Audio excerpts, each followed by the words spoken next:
So while rumors of new music from Eminem and 50 Cent have been picking up steam, perhaps the desperation for new music has also sparked some interesting conversations about Eminem, who's now getting psychological assessments from quote keyboard psychologists based on some of the content you'd find in his music, and we'll expand on this in a moment. And today we also got more that's come from Drake's fallout with UMG. This time in relation to how both parties plan to move forward, since Drake is still signed to UMG Recordings and he just got his defamation lawsuit tossed out. How will this affect his career moving forward is now the center of conversations on the web. More on this later. And today we'll be starting with comments from Redman about J. Cole versus Kendrick Lamar that sparked heated debates. Check it out.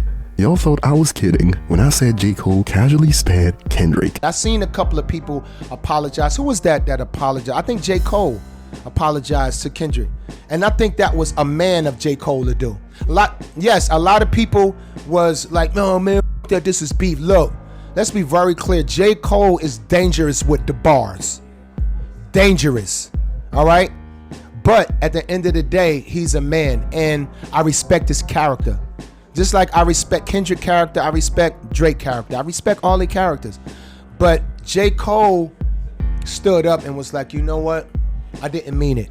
And I respect him more for that than just doing something that he wasn't really feeling, like entertaining the beef because the audience was egging him on. I respect him for quieting it down and like, you know what? I'm gonna leave that to y'all. Yo, my apologies. I didn't mean that. And he's out the picture. I respect that more than anything, because that's being a man and that's being humble. And the reactions are all over the place right now due to the framing of the post that implies J. Cole backed out because he didn't want to destroy Kendrick Lamar over beef that wasn't that deep to him. And the reactions are going, as you'd expect, fragmented, as some believe J. Cole was saving face rather than sparing Kendrick. He heard the negative response from fans about the 7-minute freestyle and deleted it. LOL, he knew he was about to get belt to bum.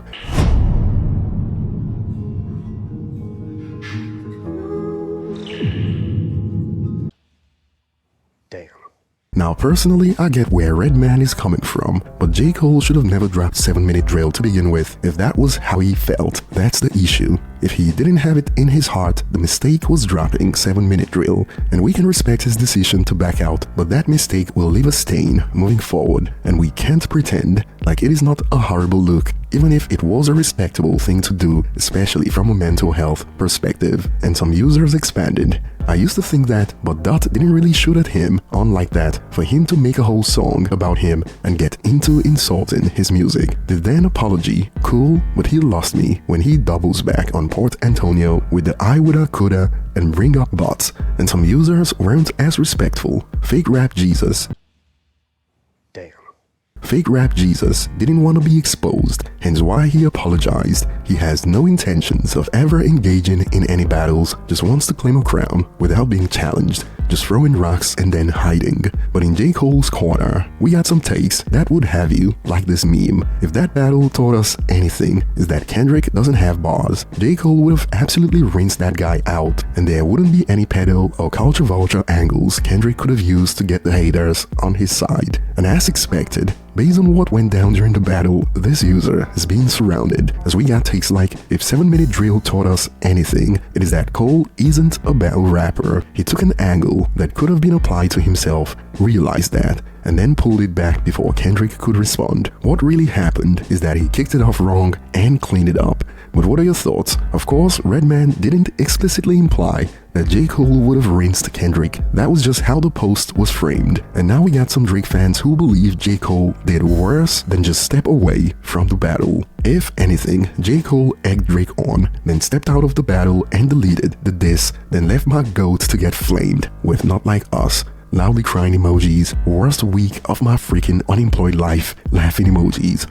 And moving on, perhaps we found out what no new music could do to some fans, as over on Eminem's Reddit, we got Eminem getting psychological assessments right now. Do you think Em is on the spectrum? He has an extreme fixation on music, seems to really dislike interacting with people, didn't fit in during school, and can be quite awkward in interviews.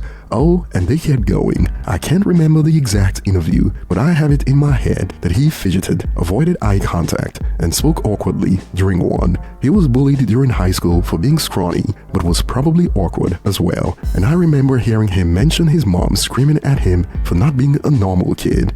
Maybe in Our House or another song. He isn't just extremely dedicated to music either, just the things he enjoys, because when he came off of drugs, he swapped the addiction with exercise, which shows an extreme dedication because he was running a pretty abnormal amount and he got close to a top 30 high score on Donkey Kong, which can be verified on a tweet made on his account back in 2010 at 4 a.m. presumably by himself, because I doubt he told his PR to write that for him. Also forgot to mention, Legacy could be perceived as a song about autism, given he mentions his brain being wired differently throughout. I have also seen sources claiming that Eminem came out about his Asperger's diagnosis during a 2010 interview, but I am yet to find it.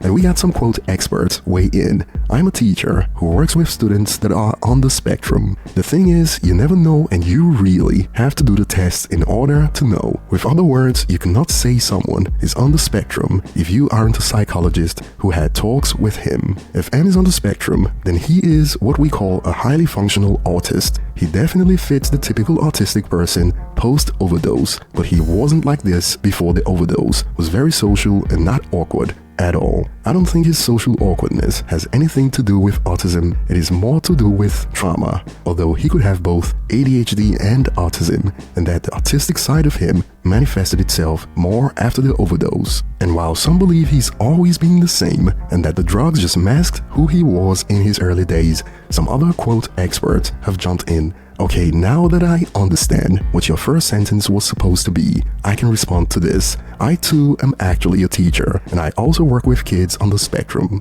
It is true, of course, that no diagnosis can be made without a professional psychiatrist, but there certainly are signs and traits that make it a lot more likely in some people than others, and I definitely think Eminem has signs and traits that indicates he may well be autistic. It is not only his social awkwardness, which he had before the overdose too. He just took buttloads of Xanax to mask it, but the fixation on music lyrics vocabulary, like reading the dictionary to learn new words, avoidance of eye contact, and he made an entire song where he relates to Redman, an autistic character. There are plenty of signs there that could indicate he well may be autistic. Nobody is trying to diagnose him, and we're just opining. And yes, if he's autistic, he's a high-functioning, not highly functional.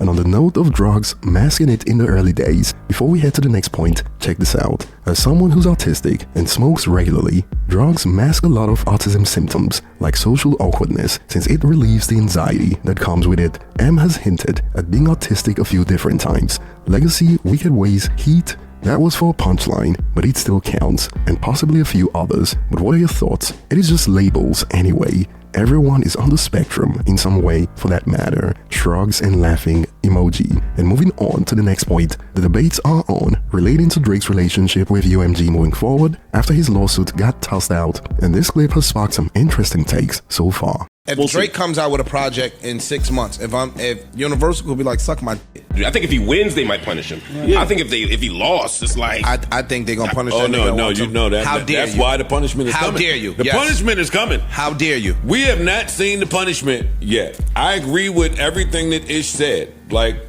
great, y'all are coming from the Drake angle, but UMG is coming from the we own 65-70% of the market music. shit. We own this shit. You can't just listen. Back in my day, you couldn't just do shit to the label without fearing the repercussion from the label. You think that he could do all of that to Universal and Universal just say, "Oh, well, we weren't glad to still have them." Back to business as usual. If I could make another $1 billion off you, I'm gonna make the other $1 billion. They got enough billions. Though. I'm gonna make the billion anyway. No such thing. That goes against corporate behavior that you're talking about.